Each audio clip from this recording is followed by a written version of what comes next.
Hello friends, welcome to my channel, Recap Stories. Today, we will discuss an intriguing story. The story begins with a girl named Marks, who is being taken away by the police. Her face reflects deep sorrow. Meanwhile, her mother and sister stand at a distance, helplessly watching the scene. Mark's sister, Billie, shares insights about their family. She reveals that their family has lived in a city in America for many years. This city is infamous for witch trials that occurred centuries ago. In these trials, women were brutally accused of witchcraft and executed, many of whom were innocent. Billie explains that she lived with her mother and two brothers. One of her brothers was Mark's, who had been taken by the police, and the other was her younger brother who still lived with them. An uncle also lived in their home, but he was known to be a lazy man. The story shifts to the past, where one day, Billie's two brothers, Mark's and the younger one, were riding bicycles on their way home. On the way, the younger brother heard some strange noises coming from the forest. Out of curiosity, he entered a dilapidated house and found an old knife and a diary. At the same time, Mark's also arrived there and quickly snatched the knife and diary from his brother's hands. Mark's understood that the house might belong to some crazy person, so he immediately asked his brother to leave the place. The two brothers headed toward their home. On the way, they encountered a girl who spoke disrespectfully about their sister, Billie. Marks ignored her comments, but his younger brother got into a fight with her. Seeing this, Marks also joined the fight, making the younger brother happy. He felt reassured that Marks also cared for their sister. When they reached home, the younger brother again heard those strange noises. Upon opening his bag, he was shocked to see the same knife inside that they had found in the abandoned house. He wondered how the knife ended up in his bag, even though they had left it behind. Sensing his worry, their uncle asked him what was in the bag, but he denied having anything unusual. Meanwhile, Billie was in the kitchen with her mother, insisting that she wanted to attend a party with her friends. However, her mother refused and said that Billie needed to look after her brothers since she had to go to work. Despite this, Billie kept insisting that she had to go to the party at all costs. The story progresses as Marks and his younger brother return home. Billie and Marks have a heated argument. Their mother scolds Billie, warning her not to leave the house under any circumstances. After saying this, she leaves for work. The younger brother once again hears the mysterious noises that only he could hear. Feeling uneasy, he goes to his room and starts cleaning the rusty knife they had found at the abandoned house. The knife had something strange written on it: "I will play a game." As soon as he touched the knife, he began seeing bizarre and terrifying visions of the past. Everywhere, there were women's corpses and scenes of war, as if he had suddenly entered the 17th century. Then, he saw those women who had been accused of witchcraft and executed. While he was observing all this, there was a knock at the door. This interruption prevented him from reading the rest of the lines written on the knife. The knife appeared to be a part of something supernatural. Slowly, Mark's brother began to fall under the influence of the mysterious voice. His behavior started becoming abnormal. He began doing exactly what the voice instructed him to do. At that moment, Marks entered the room and asked his brother to watch a movie together. Both brothers left the room. The three siblings, along with Billie's friend, began watching the movie. However, Mark's brother continued to behave strangely. It felt as though he was under someone's control. Suddenly, Billie's friend, the one who had come to take her to the party, arrived. Their uncle also appeared there. Once again, Marks and Billie had an argument about the party. The uncle reminded Billie that her mother had strictly forbidden her from leaving the house. However, when Billie's friend arrived to pick her up, she became restless to leave. Meanwhile, the mysterious voice had completely taken control of Mark's brother. The voice was actually that of a spirit who wanted to trap everyone inside and force them to play a game with it, just as written on the knife. But no one knew what kind of game it would be. Mark's brother declared that everyone would have to participate in the game and stay inside the house. Marks noticed the unusual change in his brother's behavior. He tried to calm him down, saying he would take Billie to the party for only 2 hours. However, Mark's brother angrily responded, "If you want to leave, you must first play the game with me."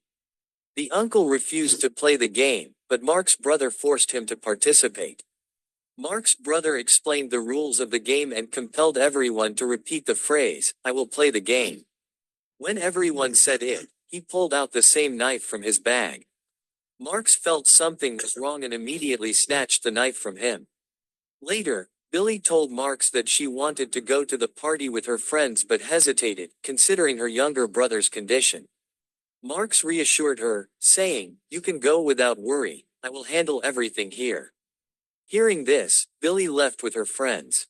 The spirit inside Mark's brother became furious. It yelled at Marx to repeat the words written on the knife. As Marx repeated those words, he too began to see terrifying and strange visions, similar to his brother's. He became so scared that he fainted and fell to the ground. Some time later, Mark's younger brother, who now seemed normal, came to him and said, "You fainted. I, with the uncle's help, brought you to bed." At night, while the younger brother was sleeping in his room, Marx quietly came and took the knife.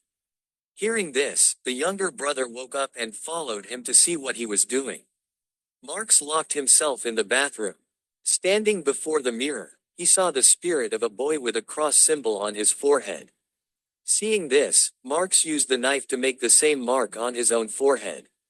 Marx was now completely under the spirit's control.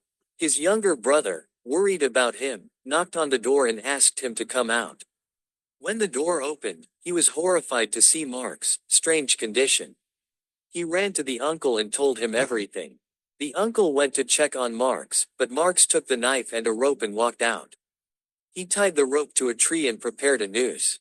The spirit told the uncle, "I want to play a hangman game with you." Ignoring the spirit, the uncle tried to approach Marx to understand the situation. However, the spirit became enraged. It threw the noose around the uncle's neck and hung him from the tree, killing him. On the other side, Billie was at the party, talking to her friend. She said, "I can't stay in this town any longer. When I get married, we will leave here." Billie went inside to get a dry drink but saw her friend with another girl there. Seeing this scene, she was heartbroken, realizing that her friend was cheating on her. Devastated, she left the party and headed home. On the way, she met her younger brother, who told her that Marcus had been captured by a demon. However, Billie couldn't believe him. Her uncle had been cruelly killed by the demon inside Marcus. The demon had tied her uncle with a rope and hanged him. Billie still couldn't believe her brother's words that Marcus was really possessed. Suddenly, one of Billie's friends, running in panic, arrived and started talking about strange things regarding Marcus. After hearing all of this, Billie realized her brother was right. She immediately told her younger brother that they had to save Marcus no matter what.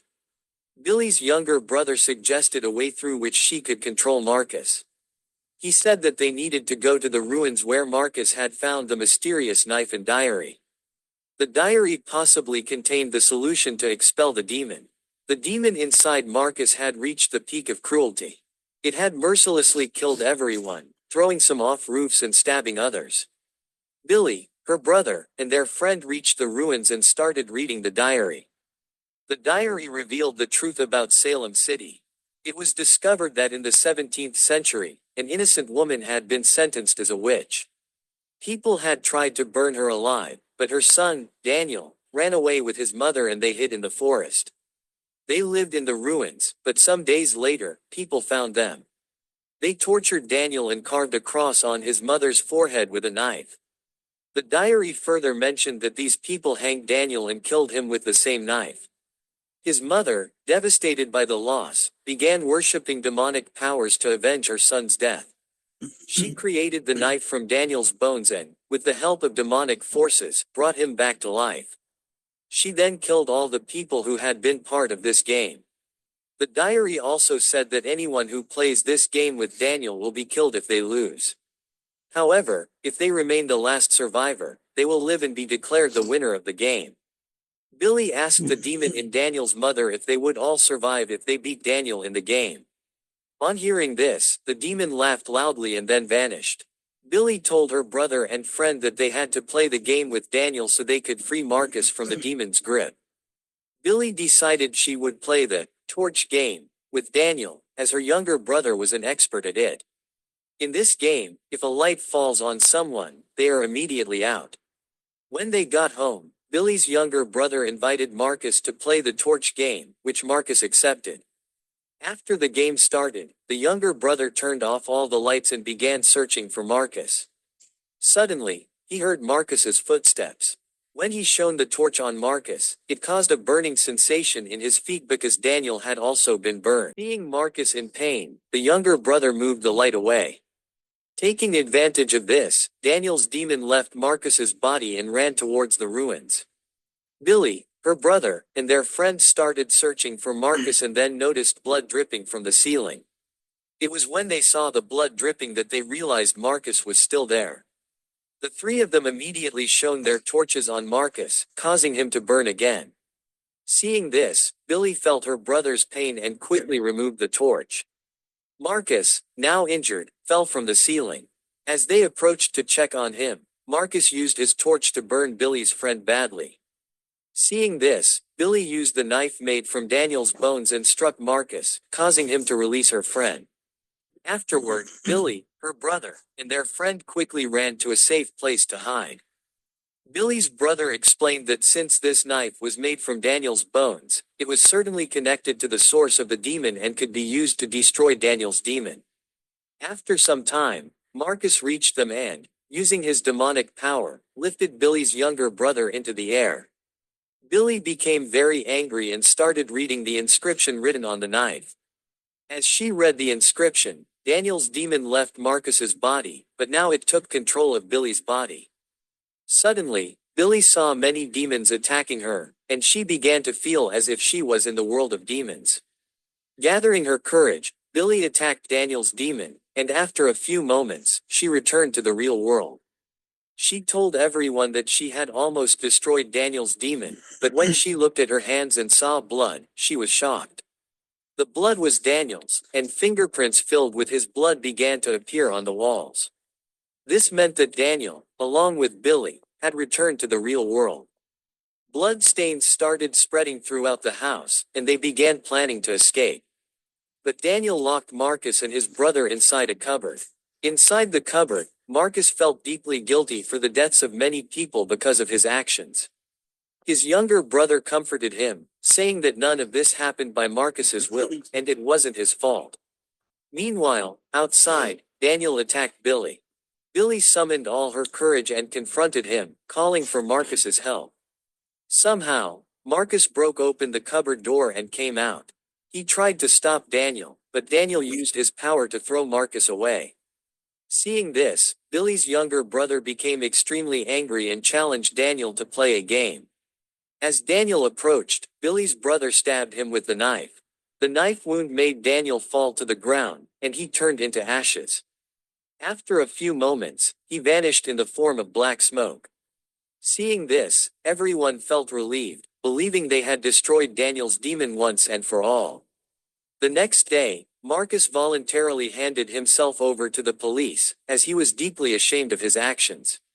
The story ended with a scene of the ruins, where the burning fire suddenly extinguished. Inside the ruins, the same knife and diary were present, indicating that this game of death was far from over.